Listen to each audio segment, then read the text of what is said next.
The year is 1095.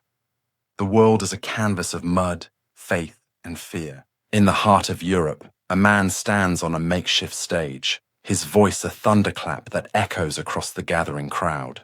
He is Pope Urban II, and his words are about to ignite a fire that will burn for 2 centuries. A conflict so vast and so brutal that its scars remain visible on the map of human history 1,000 years later. He speaks of a sacred mission, a pilgrimage to liberate the holiest city on earth, Jerusalem, from the hands of the infidel. He promises spiritual absolution, a direct ticket to paradise, to any who would take up the cross. It was a call to arms that promised salvation, but delivered only slaughter. It was framed as a noble quest to save the Holy Land, but quickly devolved into something far darker. A desperate, chaotic scramble for land, power, and wealth, cloaked in the righteous banner of God. This is the story of the Crusades, a series of holy wars that were neither holy nor wars in the modern sense, but a cataclysmic collision of civilizations that fundamentally reshaped the medieval world. The question is not just what happened, but why. What deep-seated anxieties, what hidden political calculations, and what raw human greed lay beneath the shimmering veneer of religious zeal. For 2 centuries, the finest knights of Europe would march thousands of miles, endure famine, disease, and unimaginable hardship, all for a piece of ground they had never seen. But what they found there was not salvation. It was a mirror reflecting the darkest parts of the human soul, a mirror that would shatter the world they knew and forge the one we live in today. Prepare to witness the 1,000-year betrayal, the story of how the quest for the kingdom of heaven led to the destruction of the very ideals it was meant to uphold. The 11th century was a time of deep existential dread in Europe. The year 1000 had passed, and the world had not ended, but the sense of millennium anxiety lingered like a cold fog. Life was brutal, short, and cheap. Feudal lords carved up the land, constantly warring with one another, and the common man was trapped in a cycle of poverty and violence. The church, the only truly unifying institution, sought desperately to impose order. It had already attempted to curb the internal fighting through the peace and truce of God movements. But the knights, the professional warriors of the age, remained a destructive, restless force. They were trained for war, but had no grand war to fight, and so they turned their swords on their neighbors. This was the tinderbox. Meanwhile, the Eastern world was undergoing its own dramatic transformation. The Byzantine Empire, the glorious continuation of the Roman Empire, was slowly being strangled. Its eastern territories, the ancient heartland of Christianity, were falling to the relentless advance of the Seljuk Turks. The Seljuks, a nomadic people who had recently embraced Sunni Islam, were a new, dynamic, and terrifying power. They had crushed the Byzantine army at the Battle of Manzikert in 1071. A defeat so catastrophic, it was the equivalent of a death sentence for the empire. The Seljuks were not just conquering land. They were disrupting the flow of pilgrimage. For centuries, Christians had traveled to the Holy Land, often with little trouble. But now, the routes were becoming dangerous, the holy sites less accessible. This was the catalyst. Emperor Alexios the Komnenos, desperate to save his empire, sent an appeal to the West. He didn't ask for a holy war. He asked for a few hundred skilled mercenary knights to help him reclaim his lost territory. What he got was a tidal wave. Pope Urban II, a brilliant and politically astute former monk, saw the opportunity. This was not merely a chance to aid a fellow Christian empire. It was a chance to assert the supremacy of the papacy over all of Christendom, including the long schismatic Eastern Orthodox Church. It was a chance to redirect the destructive energy of Europe's knights outward, away from internal conflict and toward a grand, unifying cause. The stage was set for the Council of Clermont in 1095. Urban II's speech at Clermont is one of the most consequential addresses in history, a masterpiece of rhetoric and psychological manipulation. He painted a vivid, horrifying picture of the suffering of the Eastern Christians and the desecration of the Holy Sepulchre, the site of Christ's burial. He didn't just ask for help, he demanded action. framing the journey not as a military campaign, but as an armed pilgrimage, a penance for their sins. The promise was simple, yet irresistible. Deus vult. God wills it. The moment he uttered those words, the crowd erupted. Thousands immediately knelt, tearing cloth to form the sign of the cross, the crux, which gave the movement its name. But the Pope's true genius lay in his psychological trigger. He offered plenary indulgence. This was the ultimate spiritual prize, a full remission of all temporal punishment for sins. In a world obsessed with the afterlife and terrified of purgatory, this promise was more valuable than any earthly treasure. It didn't matter if you were a landless younger son, a petty criminal, or a debt-ridden peasant. By joining the crusade, your sins were forgiven, and your social standing was instantly elevated. The Pope had tapped into a deep well of religious fervor, but also a profound, often overlooked, layer of socio-economic desperation. For the poor, the Crusades offered an escape from famine and feudal bondage. For the ambitious, it offered the chance to carve out new lordships in the rich East. The true spark was not just faith. It was a volatile mix of piety, poverty, and power. The Pope had lit the match, but the resulting firestorm was far beyond his control. A chaotic, unstoppable force of human desire and religious fanaticism. The immediate aftermath of Clermont was a frenzy. The Pope had intended for the professional armies to set out in an organized fashion, but the fervor he unleashed was too potent to contain. Before the knights could even gather their armor, a ragtag, undisciplined mob began to form. This was the People's Crusade, a spontaneous, terrifying movement led by a charismatic but ultimately disastrous preacher named Peter the Hermit. Peter, riding a donkey and wearing simple robes, managed to whip tens of thousands of peasants, women, and children into a religious frenzy. They were driven by pure, unadulterated zeal, believing that God would miraculously provide for them and guide them to Jerusalem. They were the first wave, and their journey was a prelude to the horrors to come. Their march across Europe was marked by chaos, famine, and most infamously, anti-Jewish pogroms. These crusaders, seeing the enemies of Christ in their own backyard, turned their violence on the Jewish communities of the Rhineland. The massacres in cities like Mainz and Worms were a brutal, chilling demonstration of the dark side of religious fanaticism, a stark contrast to the Pope's stated goal of liberating the Holy Land. When the People's Crusade finally reached Constantinople, Alexios I was horrified. This was not the professional aid he requested. It was a starving, unruly mob. He quickly ferried them across the Bosporus, where they were almost immediately annihilated by the Seljuk forces near Nicaea. Their zeal was no match for Turkish military discipline. The People's Crusade was a tragic failure, but it served as a terrifying warning and a massive propaganda boost for the main event. The true First Crusade began later, in 1096, and was a far more organized affair, though still decentralized. It was led not by a single king, but by a collection of powerful, independent princes: Godfrey of Bouillon, Duke of Lower Lorraine, Bohemond of Taranto, the shrewd Norman adventurer, and Raymond IV of Toulouse, the oldest and wealthiest of the leaders. Their armies marched separately, converging on Constantinople, where Alexios III, still reeling from the People's Crusade, demanded they swear an oath of fealty to him, promising to return any former Byzantine lands they conquered. This demand immediately sowed the seeds of distrust and betrayal that would plague the Crusades for decades. The march through Anatolia was a grueling test of endurance. The Crusaders, often starving and constantly harassed by Turkish skirmishers, were forced to adapt their European siege warfare to the harsh eastern landscape. The first major victory came at the Siege of Nicaea, 1097, the Seljuk capital, which was quickly followed by the brutal, desperate Battle of Dorylaeum. But the true crucible was the Siege of Antioch, 1097-1098. Antioch was a massive, heavily fortified city, and the siege lasted for 8 agonizing months. Famine and desertion ravaged the Crusader ranks. The situation seemed hopeless until a desperate, almost miraculous discovery was made.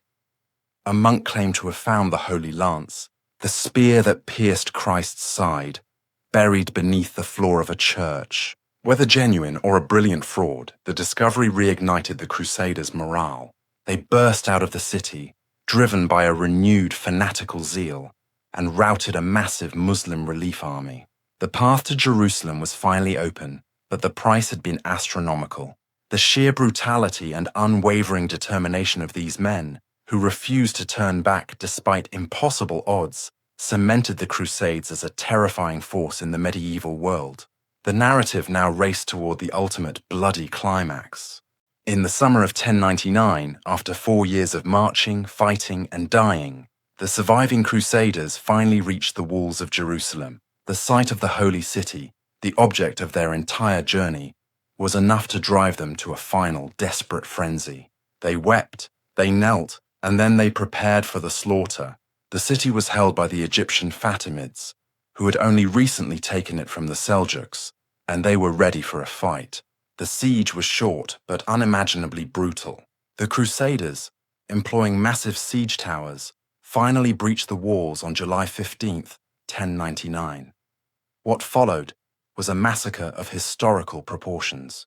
In the name of God, the Crusaders systematically slaughtered almost every Muslim and Jewish inhabitant of the city. Chroniclers, both Christian and Muslim, describe rivers of blood flowing through the streets. The Crusaders, having fulfilled their vow, then went to the Church of the Holy Sepulchre to offer tearful prayers of thanks. The contrast between the pious devotion and the preceding carnage is one of the most jarring and defining elements of the entire Crusades narrative.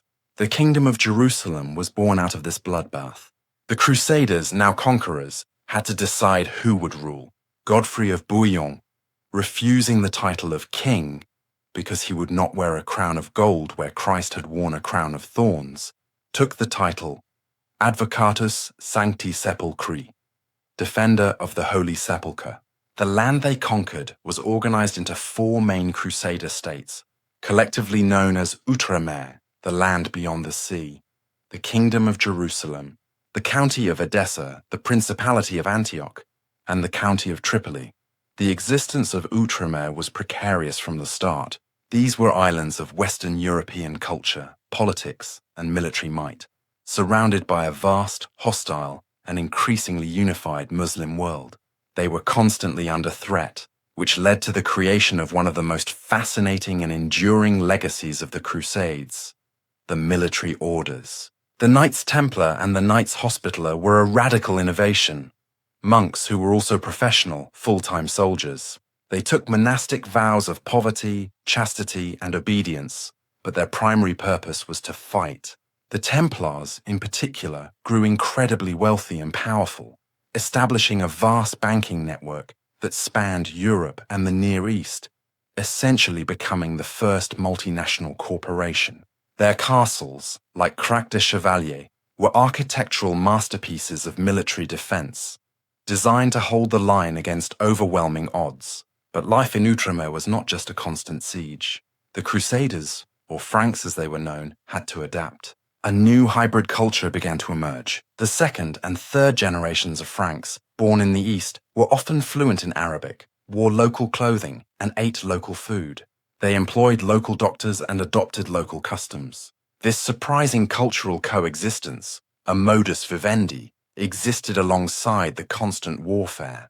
However, the political infighting among the Franks was a constant weakness. They were European feudal lords first, and Crusaders second, constantly squabbling over land and influence, often making alliances with rival Muslim factions against their own Christian neighbors. This internal division was a fatal flaw, especially as the Muslim world began its own process of unification. The first major figure to seriously challenge Outremer was Imad ad-Din Zengi, the ruthless and brilliant Atabeg of Mosul. Zengi was a master of propaganda and military strategy, and he saw the Frankish presence not just as a political problem, but as a religious one that demanded a jihad. His capture of the county of Edessa in 1144 was a devastating blow, the first Crusader state to fall, and it sent shockwaves back to Europe, prompting the ill-fated Second Crusade. But Zengi's true successor, the man who would truly turn the tide, was his son, Nur ad-Din Zengi. Nur ad-Din continued the work of unification, not just through military might, but through religious fervor, building schools and mosques, and promoting the concept of jihad as a moral and religious duty. The stage was being set for the greatest confrontation of the medieval age. The Franks, complacent in their castles and divided by their greed, were about to face a unified, religiously motivated, and militarily superior enemy. The kingdom of heaven was living on borrowed time, unaware that its true nemesis was already being forged in the fires of Muslim unity. The man who would ultimately shatter the kingdom of Jerusalem was Salah ad-Din Yusuf ibn Ayyub, known to the West as Saladin. His rise is one of the most compelling narratives in all of history, a story of military genius, political maneuvering, and a reputation for chivalry that transcended the religious divide. Saladin began his career as a lieutenant under Nur ad-Din, but through a series of brilliant campaigns, he managed to take control of Egypt, abolish the Fatimid Caliphate, and then, upon Nur ad-Din's death, unify Syria and Mesopotamia under his own Ayyubid dynasty. By 1187, Saladin had created a vast, powerful Islamic empire that completely encircled the Crusader states. The Franks, meanwhile, were at their most fractious, led by the tragically young and ill King Baldwin IV, the Leper King, and a collection of hot-headed, reckless barons. The most notorious of these was Reynald of Chatillon, a man whose constant, unprovoked attacks on Muslim caravans, even during truces, provided Saladin with the perfect casus belli. The inevitable clash came at the Battle of Hattin in July 1187. It was a tactical masterpiece by Saladin and a complete disaster for the Crusaders. Saladin lured the main Crusader army into the arid, waterless plains near the Horns of Hattin. Dehydrated and exhausted, the Frankish forces were systematically surrounded and destroyed. The loss was total. The true cross, which the Crusaders carried into battle as a talisman, was captured. King Guy of Lusignan was taken prisoner. The flower of Frankish knighthood was either killed or captured. The aftermath was swift and devastating. Saladin swept through the Crusader states, and city after city fell. The climax came in October 1187, when Saladin marched on Jerusalem. Unlike the Frankish conquest 88 years earlier, Saladin's recapture of the city was marked by restraint and mercy. He allowed the Christian inhabitants to ransom themselves and leave peacefully, a stark contrast to the massacre of 1099. This act cemented his reputation in both the East and the West as a just and honorable ruler, a figure of true chivalry. The fall of Jerusalem sent a wave of panic and outrage across Europe. The Pope, upon hearing the news, is said to have died of shock. The response was the Third Crusade, 1189-1192, the most star-studded military expedition of the medieval age, featuring the three most powerful monarchs in Europe: Frederick III Barbarossa of Germany, Philip II of France, and Richard I the Lionheart of England. The sheer scale of the Third Crusade was unprecedented, but it was plagued by misfortune. Frederick Barbarossa, the Holy Roman Emperor, drowned in a river in Anatolia, and his army largely dissolved. Philip II and Richard III, both brilliant but deeply suspicious rivals, arrived by sea. The focus of their campaign became the Siege of Acre, a 2-year-long ordeal that was a microcosm of the entire conflict. Brutal, costly, and ultimately inconclusive. Once Acre fell, Philip II, claiming illness, abandoned the crusade and returned to France, primarily to plot against Richard. This left Richard the Lionheart, a man whose military prowess was matched only by his hot temper, to face Saladin alone. The ensuing 2 years were a series of legendary skirmishes and battles, most notably the Battle of Arsuf, where Richard's tactical genius broke the myth of Saladin's invincibility. The rivalry between Richard and Saladin became the stuff of legend, two titans of war who respected each other's honor even as they sought to destroy one another. Richard, for all his brilliance, could never take Jerusalem. He came within sight of the city twice, but his pragmatism, or perhaps his lack of resources, prevented a final, costly siege. He eventually negotiated the Treaty of Jaffa with Saladin, which allowed Christian pilgrims free access to Jerusalem and secured a fragile coastal strip for the Franks. The Third Crusade was a military success but a strategic failure. The Holy City remained in Muslim hands. The Great Clash of Kings had ended, but the core conflict was far from resolved. The failure of the Third Crusade to retake Jerusalem marked a profound shift. The religious fervor was beginning to wane, replaced by political opportunism and moral decay. This decline is best encapsulated by the catastrophic Fourth Crusade, 1202-1204. A betrayal so profound it is often called the crusade that killed the Crusades. The initial plan was to attack Saladin's power base in Egypt, but the Crusaders, lacking funds to pay the Venetian fleet that was transporting them, were persuaded by the wily Doge Enrico Dandolo to divert their mission. The Venetians first directed them to attack the Christian city of Zara, a rival port on the Adriatic. For this act, Pope Innocent III excommunicated the entire Crusader army. But the worst was yet to come. The excommunicated Crusaders were then drawn into a Byzantine succession dispute. In a move of staggering cynicism, they agreed to install a claimant to the Byzantine throne in Constantinople in exchange for a massive sum of money.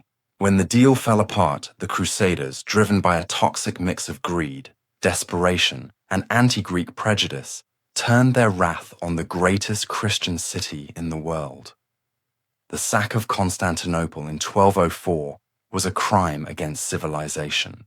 The Crusaders, who had sworn to defend Christendom, systematically looted, pillaged, and destroyed the magnificent capital of the Byzantine Empire. Priceless relics, statues, and works of art were melted down or carried back to the west. The city, which had stood as a bulwark against the East for 1,000 years, was left a smoking ruin. The Crusaders established the short-lived Latin Empire, but the true consequence was the permanent, irreparable schism between the Catholic West and the Orthodox East. The Fourth Crusade did not even reach the Holy Land. Its legacy was the destruction of a fellow Christian power, a betrayal that proved the Crusades had become a tool of political and economic ambition rather than religious piety. The religious ideal was now a hollow shell. The subsequent Crusades only confirmed this decline. The tragic and deeply unsettling Children's Crusade of 1212, where thousands of unarmed children and peasants marched, believing their innocence would succeed where the knights had failed, ended in disaster. Many died of starvation or were sold into slavery. The Fifth Crusade, 1217-1221, was a poorly executed attempt to take Egypt, which failed spectacularly due to poor leadership and infighting. A brief moment of hope came with the Sixth Crusade, 1228-1229, led by the brilliant and controversial Holy Roman Emperor Frederick II. Frederick, who had been excommunicated by the Pope, was a man of the Renaissance before his time, a fluent Arabic speaker who preferred diplomacy to war. He negotiated the Treaty of Jaffa with the Sultan of Egypt, Al-Kamil, which peacefully returned Jerusalem and a corridor of land to the Christians. It was a diplomatic triumph, but it was despised by the papacy and many Franks who saw any deal with a Muslim as a sacrilege. The Holy City was back, but the moral authority of the Crusades was gone. The last great figure of the Crusades was Louis IX of France, later Saint Louis, a king of genuine piety. His two crusades, the 7th, 1248-1254, and the 8th, 1270, were marked by sincere religious devotion but military incompetence. He was captured in Egypt during the 7th Crusade and died of disease in Tunis during the 8th. By the mid-13th century, the Crusades had become a desperate, anachronistic effort. The great powers of Europe were now focused on their own internal struggles, and the resources for a massive expedition were simply no longer available. The original unifying spark had been extinguished, replaced by a cynical, self-serving political machine. The final chapter of the Crusader states was written by the Mamluks of Egypt, a military slave dynasty that had seized power and proven to be the most formidable opponent the Franks had ever faced. Led by brilliant sultans like Baybars and Kalawun, The Mamluks systematically dismantled the remaining Frankish strongholds. Baybars, in particular, was a relentless and effective general who saw the destruction of Outremer as his sacred duty. He captured the great crusader castles one by one, often razing them to the ground to ensure they could never be used again. The final desperate stand came at the city of Acre. Acre had been the capital of the diminished kingdom of Jerusalem for a century, a bustling, wealthy port city that represented the last foothold of the West in the East. The siege of Acre in 1291 was the death knell of the Crusades. The Mamluk army, led by Sultan al-Ashraf Khalil, was overwhelming. The siege was brutal, and the defense was courageous, but ultimately futile. When the city fell, the remaining inhabitants were either killed or enslaved. The fall of Acre was a symbolic and practical end to the entire Crusades era. The dream of a permanent kingdom of heaven in the East was over. The Crusades, which had begun with such fervent, if chaotic, zeal, ended not with a bang, but with the quiet, bitter realization of failure. The last remaining scraps of Crusader territory were abandoned shortly after. But the physical failure of the Crusades in the East is only half the story. Their lasting legacy is profound and complex, shaping the course of both the East and the West for centuries. On the negative side, the Crusades institutionalized religious intolerance and violence. They created an enduring, often mythologized narrative of conflict between Islam and the West, a narrative that continues to be exploited in modern times. The memory of the massacres, particularly the sack of Jerusalem and Constantinople, remains a deep wound in the historical consciousness of the Middle East and the Orthodox Church. However, the Crusades were also a massive engine of cultural and intellectual transmission. The Crusaders, for all their brutality, brought back to Europe a wealth of knowledge that had been preserved and advanced by the Islamic world. They rediscovered the works of Aristotle, learned advanced mathematics, medicine, and astronomy, and brought back new technologies, foods like sugar and citrus, and textiles. This influx of knowledge played a significant role in sparking the Renaissance in Italy. Furthermore, the massive logistical effort required to fund and transport the Crusades led to the development of sophisticated financial and administrative systems, most notably by the Knights Templar, which laid the groundwork for modern banking. The Crusades also strengthened the power of the papacy, at least initially, and contributed to the rise of national monarchies as kings like Richard and Philip gained prestige and centralized power. In the end, the Crusades were a spectacular, 2-century-long misadventure. They failed in their stated goal of permanently holding the Holy Land, but they succeeded in fundamentally altering the trajectory of Western civilization. They were a collision of faith, greed, and power that exposed the hypocrisy and the heroism of the medieval world in equal measure. They began with the simple, powerful cry of Deus vult, and ended with a question: was it worth the cost? The answer, etched in the ruins of castles and the enduring memory of betrayal, is a chilling testament to the unpredictable, often devastating power of human conviction.